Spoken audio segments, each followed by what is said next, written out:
हमसे ही लोग पूछ रहे भिलाई कहाँ है। हम कहा बेटा सबके हृदय में, जिन जिन के हृदय में राम जी हैं, जो देश विदेश में संस्कार टीवी चैनल, अभी तो भिलाई अपना ट्रेंडिंग में है, सब जगह सर्च हो रहा। हमसे ही लोग पूछ रहे भिलाई कहाँ है। हम कहा बेटा भिलाई मत पूछो कहाँ है, जहां भिलाई है वहीं से तुम हो। ये जो लाइट जल रही भिलाई की देन है बेटा।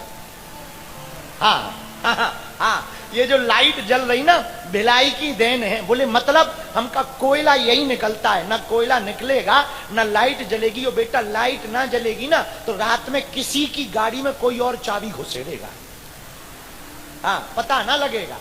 भैया ये लाइट जो दी है ना ये किसकी देन? हमने कहा भिलाई की। वो भिलाई का हमका दुर्ग जिले में। सब लोग पूछ रहे, तब हमने बताया कि ये वही भिलाई है जो हमने पिछली कथा में रुखड़नाथ बालाजी की चर्चा की थी, यही है वो पास में।